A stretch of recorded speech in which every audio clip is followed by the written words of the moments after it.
Saludos amigos, bienvenidos a Valores de Acero. Estamos en el Sembrador Nueva Evangelización, a través también de las redes sociales. Estamos en Santiago de Querétaro y pues hoy tenemos un invitado especial, ya estuvo en otro programa, José María Rodríguez Olaizola, muchas gracias. Muchas gracias, encantado. Jesuita, español, sociólogo, soñador, peregrino y bueno, pues también sabe contar historias. Intento. Mosaico humano, El árbol solitario. Esos son libros que usted puede conseguir, y Bailar con la soledad, por supuesto, en las librerías de Buena Prensa de los padres jesuitas, a quienes saludamos desde aquí en México. También me imagino que estarán por Amazon en versión digital, ¿no? Todos estos libros. Sí, no, incluso se consiguen también en papel, pero y en versión digital, sí, en Amazon, o en la propia web del grupo de comunicación. Bueno, pues ahí tienen los que nos ven desde otros países, que fuera de México, ahí lo pueden conseguir. Y también él es fundador de una plataforma que se llama Rezando Voy, que está haciendo mucho bien a muchas personas. Ya ha cumplido ¿cuántos años? 7 años hicimos este marzo. 7 años. Fue en el 5º aniversario donde hicieron un evento en una iglesia en Valladolid, de cantos, oraciones. Sí, donde vinieron bastantes de los, varios de los músicos, así que normalmente prestan sus músicas, y hicimos una oración y después un concierto. Fue muy bonito, porque yo creo que es visibilizar que la plataforma o la aplicación, ¿no?, de Rezando Voy, sobre todo es un proyecto de equipo, de una comunidad enorme de gente que reza junta. Tú que pues eres un gran comunicador a través de las redes sociales, yo quisiera contigo, en primer lugar, empezar con esta frase de Benedicto XVI. Hoy la comunicación, las redes sociales son el púlpito del siglo XXI. Me acuerdo que se me quedó esa frase grabada. Y tú has hecho una aplicación. ¿Cómo se originó rezandovoy.org? Bueno, la verdad que la primera idea fue de los jesuitas ingleses. Los jesuitas ingleses crearon una propuesta de oración online con esta misma idea de un audio, etcétera, que se llamaba Pray as you go, o sea, algo así como reza mientras caminas. Cuando nosotros la conocimos allí en Valladolid, yo desde el momento que la oí por primera vez pensé, ay, si tuviéramos algo parecido en castellano, algo parecido, ¿no? Y entonces, bueno, de ahí, la verdad que pasaron un par de años, porque no, digo, de los deseos a aterrizarlo, porque es muy complejo, claro, montar esto y alimentarlo todos los días y esto, entonces yo no veía por dónde o el camino. Pero bueno, al final con otros compañeros empezamos a pensar, bueno, ¿cómo podríamos hacer? ¿Qué sería necesario? Pues crear una oficina, ser 2 o 3 personas que pudiéramos trabajar en esto, tal. Nos fuimos a ver a los jesuitas ingleses, vamos, a aquel equipo, y ya vimos lo que podíamos aprender de ellos y lo que tenía que ser diferente. Entonces ya a partir de ahí pues fue el imaginar, bueno, pero ¿cómo tendría que ser una propuesta de oración online en castellano? Pensando, claro, que en el mundo de habla hispana somos diferentes, no somos como el mundo anglosajón, que el tipo de música no valdría la misma, que el tipo de contenidos tampoco, porque, bueno, y a partir de ahí, pues yo creo que fue lanzarnos y poco a poco ir descubriendo, también afinando, ¿no?, qué es lo que ayuda, qué es lo que sirve, convertir el Evangelio en el centro y ayudar a que la gente se zambulla en él. Me imagino que muchos voluntarios, personas también profesionales. Sí, bueno, sí, más voluntarios que profesionales. De hecho, mira, nosotros trabajar así en la ejecución diaria, estamos como, bueno, dedicándole mucho de nuestro tiempo a 2 personas, que es un compañero mío que está allí en Valladolid, laico de las comunidades de vida cristiana, que es diseñador, bueno, que trabaja también en cuestiones digitales. Él se encarga de toda la parte de las grabaciones, sí, o sea, el contacto directo con los voluntarios que ponen la voz, bueno, y juntos hacemos todo el proceso de pedir las oraciones o el material a otra red de voluntarios distintos que escriben las oraciones. Luego yo me dedico mucho del tiempo a editar los textos, bueno, de lo que nos mandan, completarlo a veces, elegir las canciones, pedir los permisos para las músicas, o sea, todas esas cosas, los textos de apoyo, bueno, darle cuerpo, ¿no? Pero bueno, y luego tenemos la gente que allí en la oficina trabaja en la parte técnica, desde la página web hasta las aplicaciones. Ahora mismo, por ejemplo, estamos trabajando en mejorar la aplicación, bueno, pues todo eso. Y a partir de ahí todos son voluntarios, o sea que hay una red de gente que escribe los textos, hay una red de gente que pone sus voces, pero nadie es profesional de todo esto. Y luego están los músicos, claro, yo al principio, los primeros años, dedicaba mucho tiempo a contactar con los músicos, pedirles permiso para utilizar esta canción, esta otra, lo que fuera. Ahora la verdad que eso ahora ya es mucho más fácil. Primero, bueno, pues porque ya tenemos una base de datos bien amplia, ¿no? Y porque además ahora que los propios músicos católicos conocen la aplicación y conocen la propuesta y ven cuál es el objetivo, que es ayudar a orar, es que no solo es que se presten, sino que es que muchas veces se anticipan, nos mandan cosas, dicen, oye, si os sirve, utilizarlo, si no sirve, con toda libertad. O sea que hay como una experiencia muy bonita de carismas compartidos, entonces es precioso. Música cristiana, hay mucha música cristiana. Hay muchas, sí, hay más de la que yo imaginaba, porque, claro, yo cuando empecé conocía, porque a mí me gusta la música y conocía bastante los grupos y solistas, pero claro, no me imaginaba la diversidad, la variedad en contextos, países, estilos. Entonces hay muchísima, para todos los gustos. No toda vale para Rezando Voy, evidentemente, porque para Rezando Voy es que tiene que ser muy específico, porque por una parte tiene que ser una letra que encaje con la lectura. Además, una letra que sea, a veces yo digo, hay que huir a veces de letras facilonas o donde las rimas son casi, se busca rimar más que otra cosa, que tienes un contenido, una letra más oracional. Los arreglos tienen que ser arreglos que acompañen a la oración, o sea que a veces hay letras buenísimas, pero son arreglos más de tipo rock o tipo, bueno, que es para otras cosas, pero no para ese espacio de oración, ¿no? Entonces, bueno, todo eso, pero con eso y con todo hay una variedad enorme. Y yo además, ahora que tengo la oportunidad de viajar tanto, es que vas conociendo también en distintos lugares y es una preciosidad eso. Rezando Voy es también para niños, porque al principio se creó para adultos, pero sí. Es que ustedes cuando vayan a esa página, yo se la recomiendo porque uno empieza la oración y empieza el día con una oración y con la palabra de Dios, ¿no? Entonces como que eso va calando y al final del día vas dando gracias a Dios con aquello que empezaste. Y al principio es como para adultos, pero es que también hay para niños y para aquellos que hacen el Camino de Santiago, sí. Para peregrinos. Surge lo de los niños por una necesidad, una petición. Sí, mira, cuando nosotros empezamos, como la idea de Rezando Voy era la oración en medio de la vida diaria, es decir, que como la vida hoy es tan rápida, estamos siempre haciendo tantas cosas y hay poco tiempo a veces de calidad, ¿no? Pues es decir, vamos a buscar como ayudar a que la gente pueda hacer en medio de la vida diaria un poco de espacio, de 12, 15 minutos. Y por eso, la primera vez, cuando salimos por primera vez, en 2011, solo había oraciones de lunes a viernes. Era una oración para cada día de la semana, pensando que, bueno, que ya el fin de semana la gente pues, puede tener sus espacios de otra manera. Inmediatamente nos empezaron a llegar pero infinidad de mensajes, pero del orden de 15, 20 todos los días de gente de distintos lugares, y por qué no hay oración el fin de semana, y no podrían hacerla para el fin de semana, porque además es cuando más tiempo tenemos. Bueno, total que a partir del segundo año añadimos la oración del domingo, o sea, para el fin de semana la oración con el Evangelio del domingo, un poco para que ayude a preparar la Eucaristía. Bueno, ya no había tantas peticiones de que, bueno, y el sábado también, no había tantas, o sea, sino que había gente que preguntaba, pero bueno, un poco... Y es verdad que, claro, nosotros íbamos aprendiendo, digo, a ganar ritmo porque, claro, esto lleva tanto trabajo al final alimentarlo todos los días que bueno, al principio es que no podíamos más. Pero cuando ya también dijimos, bueno, todavía podríamos hacer algo más, en lugar de hacerla del sábado, se nos ocurrió decir, bueno, ¿y si hacemos una para niños?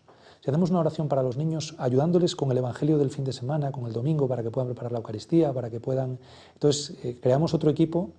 Entonces, partiendo de que, por ejemplo, el Evangelio está traducido para ellos, o sea, que está traducido con el lenguaje, con las escenas, con las imágenes, que inmediatamente las identifiquen, porque si no, a veces el Evangelio mismo pues tiene párrafos o, pues fíjate, empieza a haber un domingo tras otro con el pan de vida, con no sé qué tal. Bueno, pues que conseguir traducirlo de tal manera que el niño inmediatamente perciba lo que hay y luego que el contenido sea contenido tomado de su vida. Entonces, los que preparan estas oraciones son gente que está vinculada a los niños, o bien maestros, o padres de familia, o lo que sea, y es muy bonita la experiencia, porque, claro, en la grabación también graban niños, o sea, que parte de las voces son de niños. Y entonces hay una de las cosas muy bonitas fue, claro, al principio, incluso con, digo, el esfuerzo de hacerlo así, pero te encontrabas con que pues, cuando tenían que leer el Evangelio se trababan un poco. Y entonces al principio nosotros intentábamos explicarles lo que significaba, hasta que nos dimos cuenta y dijimos, no, pero si esto no es así. Lo que hay que preguntarles es, ¿cómo lo dirías tú? Y entonces al final los últimos, y como lo digan ellos, pues así lo leemos. Y entonces los últimos traductores son ellos, y eso hace que sea muy, muy, muy, muy accesible.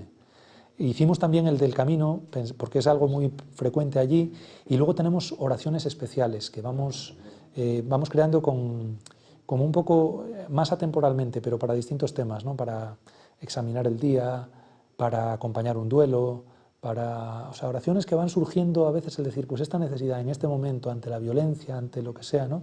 Y esas surgen de la manera más espontánea, y es bonito. Por ejemplo, una vez nos llegó un correo allí a la oficina, estábamos trabajando, y dice Sinclair, mi compañero, dice, mira qué correo llega.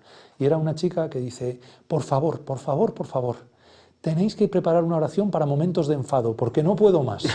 Solo era ese el mensaje, ¿no? Entonces nos reímos, seguimos trabajando, y cuando nos juntamos a media mañana a tomar café, dijimos, habíamos estado todos dándole vueltas diciendo, oye, es que es muy buena idea esto de momentos de enfado, porque ¿quién no los tiene?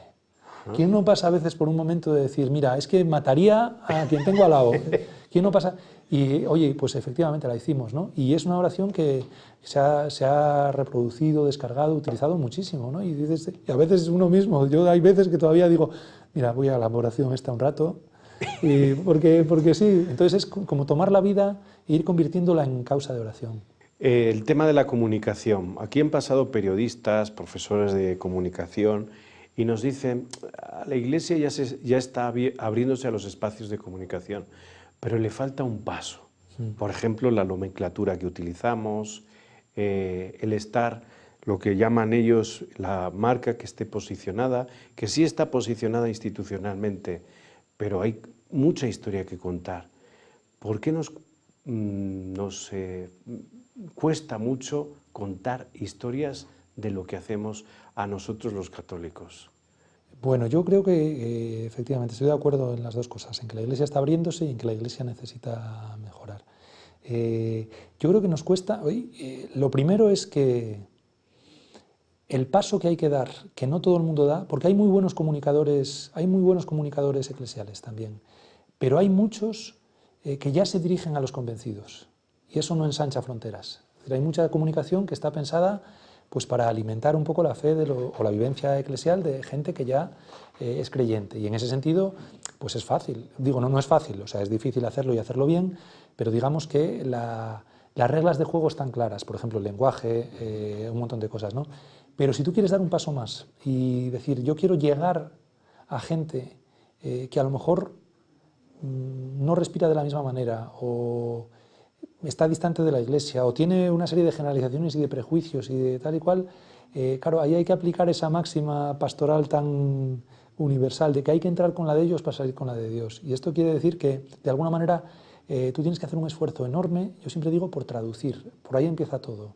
Y el tema del lenguaje es fundamental, es decir, en el momento que tú en las 3 primeras palabras metes catequesis, diácono y liturgia, la gente desconectó, porque son palabras que no llegan. Bueno, que sí, que te llegan al que está dentro, creyente. Pero al de fuera dice, uy, qué rollo, esto no va conmigo.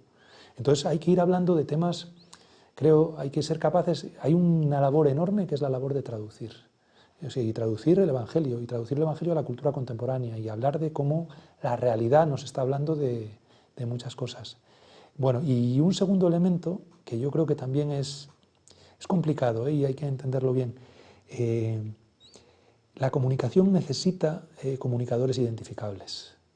Y en ese sentido nosotros, como a veces hay un cierto pudor comprensible, la gente quiere estar en un segundo plano, la gente no quiere lucirse mucho, la gente no quiere el miedo al divismo, todas estas cosas, o sea, ninguno de nosotros quiere ser un superstar. Exactamente. Y entonces, y es más, a veces hay como cierta sospecha de todas esas cosas. Entonces, los perfiles institucionales como que son más fáciles, pero ya hacerte un perfil personal que tenga... Pero al final yo creo que esas son las reglas del juego, el que seas una persona identificable, ¿no? Entonces, en ese sentido hay que... O aceptas eso, o digo, con todas las prevenciones que puedas tener, porque la gente hoy en día funciona por identificación muchas veces, y lo que hacen falta en la Iglesia son testigos creíbles, pero los testigos tienen nombre y apellidos. Entonces, necesitamos testigos creíbles del Evangelio. Muchísimas gracias. Vamos un momento con Resumen AR. Me dicen que ya están preparados el equipo para las 5 noticias más importantes de la Iglesia Católica. Vamos a ver si nos lo traducen a un lenguaje común. Y ahora regresamos aquí a Valores de Acero.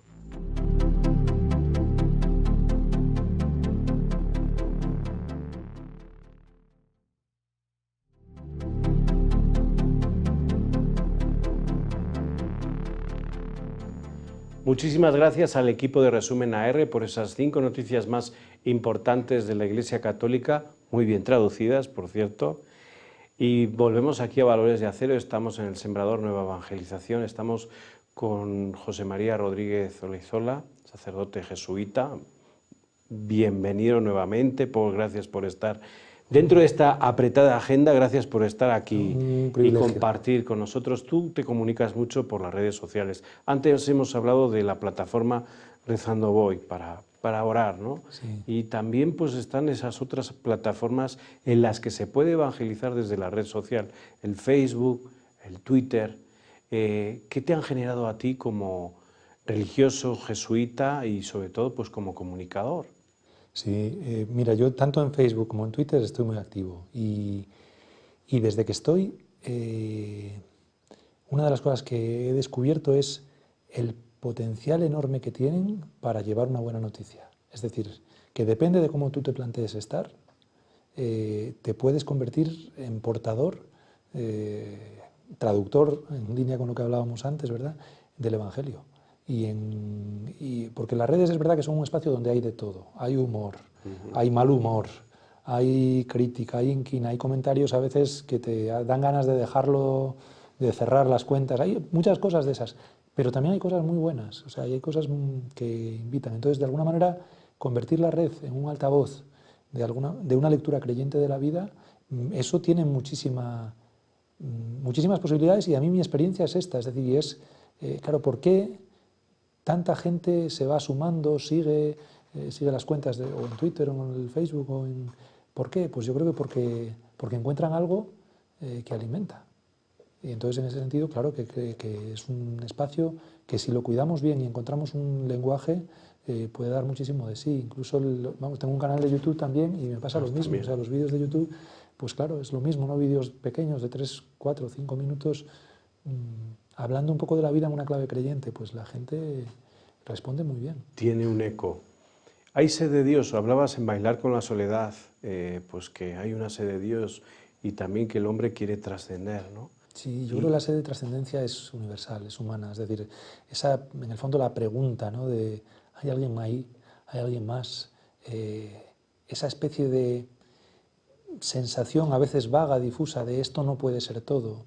Otras veces más aterrizada en religiones, en culturas, en maneras, en respuestas que ya vas compartiendo con quienes han vivido antes y que, bueno, forman parte de tu educación, pero en el fondo esa intuición de que cosas que experimentamos no son un puro instinto animal.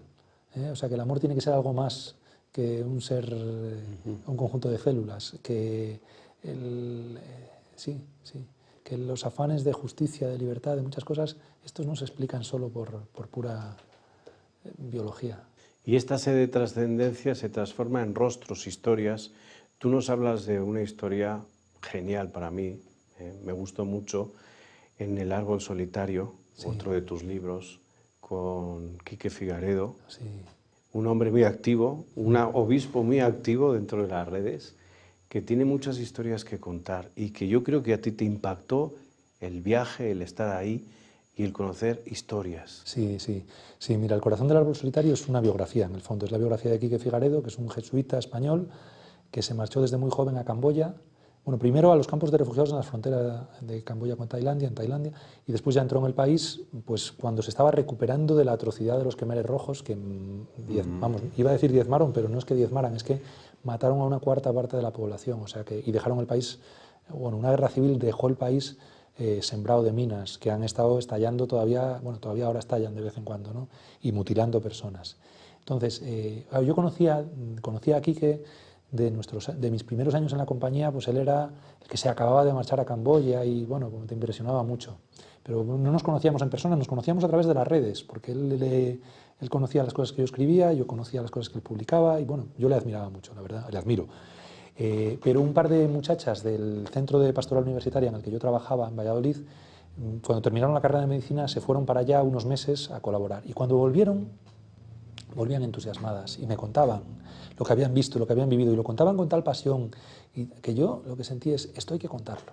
O sea, esto no puede ser solamente que unos voluntarios que vayan lo sepan, esto hay que contarlo. Y entonces me puse en contacto con Quique y le dije, Quique, ¿me admitirías allí unas semanas, si consigo sacar tiempo para ir, me admitirías allí unas semanas para bueno, contar un poco todo aquello? Porque y me dijo, bueno, tú ven, tú cuando puedas ven y ya vemos, y tal. Y entonces, efectivamente, estuve esperando hasta que conseguí pues, juntar las vacaciones de 2 años y me fui 7 semanas para allá. Y esas 7 semanas, pues en el fondo fue un privilegio, porque yo me pegué, me convertí en la sombra de Quique. Iba con él a todas partes y iba haciéndole una larga entrevista sobre su vida. Desde la decisión primera de marchar a Tailandia, bueno, todos los pasos. Y además Quique es un conversador fantástico, ¿no? O sea, que con una memoria llena de detalles. Y claro, al hilo de lo que iba hablando con él, es que él me iba hablando de otros nombres, de otra gente, y todo gente impresionante, bueno, aparece en el libro, ¿verdad? Historias, bueno, de una humanidad y de una fe en el ser humano y de una capacidad de verdad de hacer el bien y de una capacidad de resistencia, o sea, de esa población camboyana que se niega a asumirse en la autocompasión, planta cara a la adversidad y aprende a bailar con las piernas rotas, ¿no? Es un poco... Bueno, entonces claro, para mí fue un verdadero privilegio, y contarlo para mí fue de las cosas más bonitas que he podido hacer. Y de hecho, sí, la vida de Quique, o sea, el árbol solitario, pues es de nuevo, ¿no? Una metáfora. El árbol solitario es un árbol que está allí plantado en medio de una grandísima planicie camboyana entre Siem Reap y Battambang, pero el árbol solitario también es Quique y también es mucha otra gente, ¿verdad? ¿Qué eco ha tenido este libro? Porque yo me imagino que, bueno, una vez que lo terminas, te quedas con una sensación de hay superación. Sí. Yo no me puedo quejar y yo tengo que superar todos los obstáculos, sí, por todo lo que cuentas, ¿no? Sí, sí. Yo me imagino que personalmente a ti te habrán llegado ecos de este libro. Sí, o sea, me han llegado muchos en esta línea. Y yo creo de gente que agradece retomar la perspectiva, ¿verdad? Y luego me han llegado muchos a través de Quique, porque a Quique le llegan muchos ecos del libro, claro, muchos, que a mí además creo que es lo que tiene que ser, o sea, porque en el fondo el protagonista y la narración es de Quique, o sea, yo me he limitado a plasmarlo en el papel, ¿verdad? Pero esa vida de 30 años ideando, embelleciendo, imaginando, soñando un poco con una realidad y convirtiéndola en real, es su vida. Entonces me ha mandado algunos correos preciosos de gente que le escribe sobre que al leer esa historia, o sea, la conmoción era además movimiento y ganas de cambiar y ganas de hacer las cosas diferentes y ganas de... Bueno, precioso, sí, la verdad que... Yo creo que son libros que ayudan a convertir a la gente a un Dios más humano. Sí. Nos cuesta a nosotros contar estas historias en donde hay una experiencia con unos rostros y una comunicación.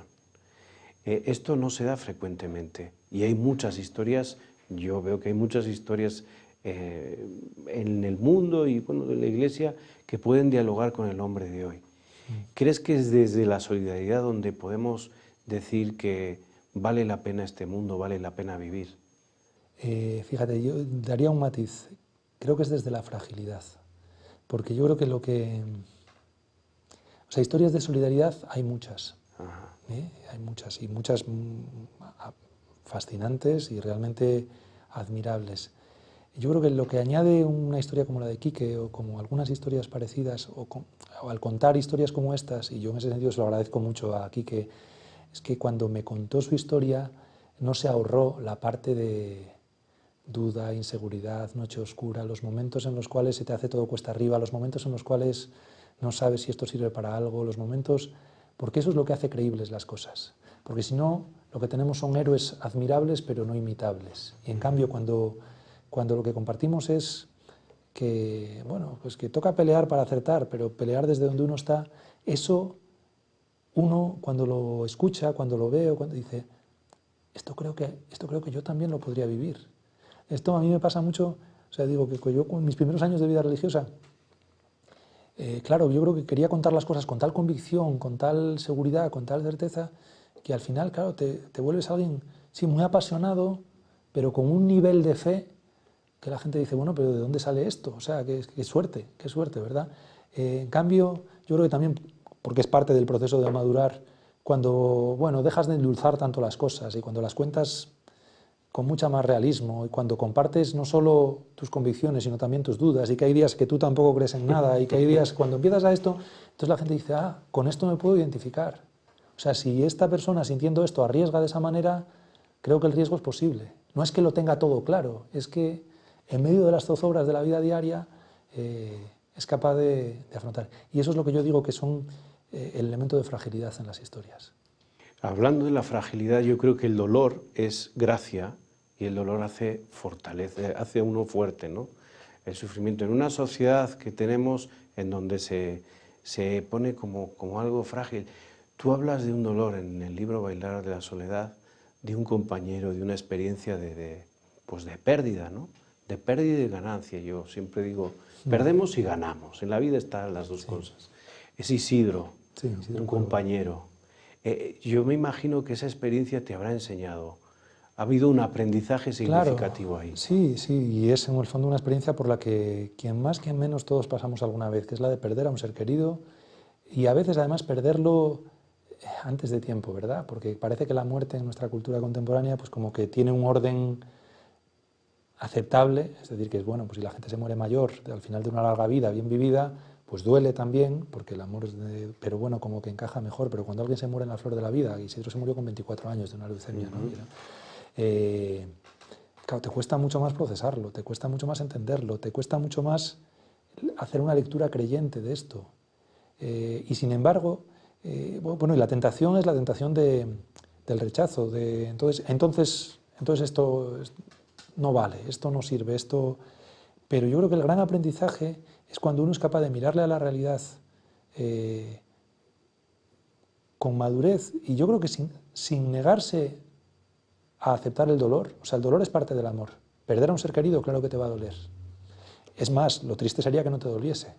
O sea, que no somos indiferentes, claro que no somos indiferentes, y cuando vuelcas o hay una amistad profunda pues claro que perder a un ser querido duele. Y ese dolor es parte de la vida.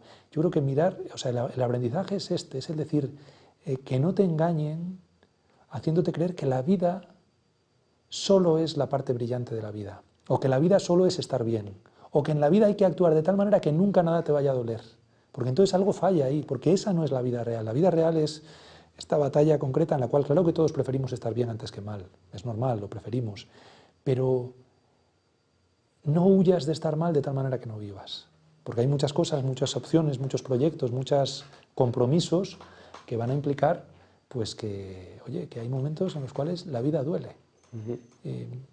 Tan sencillo, pero tan real. Mosaico Humano es un relato de artículos, ¿no? Artículos de diversos, de vida religiosa, de actualidad. Y yo creo que a veces en la vida nos quejamos mucho, ¿no? Sí. Y yo creo que desde que nos levantamos hasta que nos acostamos, uno hace recuento, pero ¿yo por qué me quejo de estas tonterías? ¿No crees que debemos de tener una cultura más de agradecimiento, de sonrisa, de alegría? Sí, mira, ahí escribió hace unos años un sociólogo norteamericano, Hughes, no me acuerdo cómo se llama de nombre de pila, pero Hughes escribió un libro que se llamaba La cultura de la queja. Y lo que decía es, ¿qué nos está pasando en nuestras sociedades occidentales? Que parece que la queja se ha convertido en una actitud vital básica, es decir, que parece que el que no se queja no es nadie. Y con esto lo que estamos consiguiendo es desequilibrar la balanza en la cual debería pesar lo mismo o más la gratitud que la queja, porque hay muchos motivos para la gratitud, pero además lo segundo, y esto ya lo añado yo, es, claro, cuando uno se instala en la queja, y motivos siempre hay, por el trabajo, por la vida, por la gente, por la familia, o sea, motivos para la queja, siempre vas a encontrar algo a lo que sacarle punta. Pero cuando la queja siempre está en primer plano, primero, que uno es un amargado. Segundo, que encima pierdes perspectiva porque dejas de agradecer cosas que hay que agradecer. O sea, es que hay muchísimas cosas en nuestra vida que son bendición. Y tercero, y yo diría que esto es lo peor, cuando te instalas en la queja, y además conviertes la queja por tus cosas en el no va más, lo que le estás quitando a las verdaderas víctimas de nuestro mundo es ya lo único que les queda, que es la voz para quejarse. O sea, si todos nos estamos quejando, ¿quién va a escuchar las voces de la gente que de verdad sufre? O sea, si, bueno, pues en un país como este, ¿no? Atravesado, por ejemplo, por el drama de esta inmigración tan tremenda, tal y cual. Claro, esas voces se tendrían que oír, pero si quedan sepultadas en medio de otro montón de quejas, porque todo el mundo, todos los gremios, todas las historias, todos tenemos motivos para la queja, ya, pero habrá que ponerles un poco de perspectiva y de jerarquía, porque si no, ya digo, les quitamos a las víctimas lo único que les queda, que es su voz. Dejar escuchar el clamor de los pobres y el clamor de la tierra, que dice el Papa Francisco en Laudato Si.